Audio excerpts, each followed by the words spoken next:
ಆತ್ಮೀಯ ಯಲಹಂಕ ವಿಧಾನಸಭಾ ಕ್ಷೇತ್ರದ ಎಲ್ಲ ಧರ್ಮಸ್ಥಳದ ಭಕ್ತಾದಿಗಳೇ, ಬಂಧು ಭಗಿನಿಯರೇ,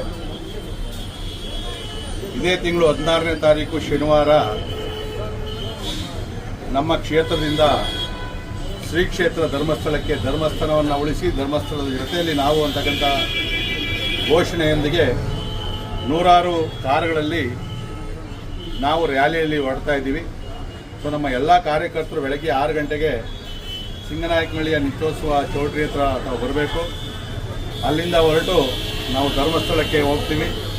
ಅಲ್ಲಿ ಸ್ವಾಮಿಯ ದರ್ಶನವನ್ನು ಮಾಡಿ ನಾವು ಸಂಕಲ್ಪವನ್ನು ಮಾಡಬೇಕು. ಇವತ್ತು ಏನು ಅಂದರೆ, ಒಂದು ಹೆಣ್ಣು ಮಗಳ ವಿಚಾರವನ್ನು ಇಟ್ಕೊಂಡು ಆ ಕೇಸನ್ನು ದಾರಿ ತಪ್ಪಿಸಿ ಅದರ ನೆಪದಲ್ಲಿ ಇವತ್ತು ಧರ್ಮಸ್ಥಳದ ಪಾವಿತ್ರತೆಗೆ ಕೆಲವರು ಧಕ್ಕೆಯನ್ನು ತರ್ತಾ ಇದ್ದಾರೆ. ಮಂಜುನಾಥ ಸ್ವಾಮಿಗೆ ಅಪಪ್ರಚಾರ ಮಾಡ್ತಾ ಇದ್ದಾರೆ, ಅಪಚಾರವನ್ನು ಮಾಡ್ತಾ ಇದ್ದಾರೆ. ಇದನ್ನು ನೋಡಿಕೊಂಡು ನಾವು ಹಿಂದೂಗಳು ಸುಮ್ಮನೆ ಇರೋಕ್ಕಾಗೋದಿಲ್ಲ ಅಂತೇಳಿ ತೀರ್ಮಾನವನ್ನು ತಗೊಂಡು ಇವತ್ತು ನಾವು ರ್ಯಾಲಿಯಲ್ಲಿ ಹೋಗ್ತಾ ಇದ್ದೀವಿ. ದಯವಿಟ್ಟು ತಾವೆಲ್ಲ ಕೂಡ ಬಂದು ಭಾಗವಹಿಸಿ ಭಾನುವಾರ ಬೆಳಗ್ಗೆ ನಾವು ಅಲ್ಲಿಂದ ನಮ್ಮ ಕ್ಷೇತ್ರಗಳಿಗೆ ವಾಪಸ್ ಬರ್ತೀವಿ. ಧರ್ಮಸ್ಥಳದ ಪಾವಿತ್ರತೆಗೆ ಧಕ್ಕೆ ತರ್ತಕ್ಕಂಥ ಎಂಥ ಹೋರಾಟಕ್ಕಾದರೂ ಕೂಡ ನಾವು ಯಲಹಂಕ ಕ್ಷೇತ್ರದ ನಾವು ಮುಖಂಡರು ಸಿದ್ಧವಾಗಿದ್ದೀವಿ ಅಂತಕ್ಕಂಥ ಮಾತನ್ನು ಹೇಳ್ತೀವಿ. ತಾವು ಕೂಡ ಈ ಕಾರ್ಯಕ್ರಮದಲ್ಲಿ ಬಂದು ಭಾಗವಹಿಸಿ. ಧನ್ಯವಾದಗಳು. ನಮಸ್ಕಾರ.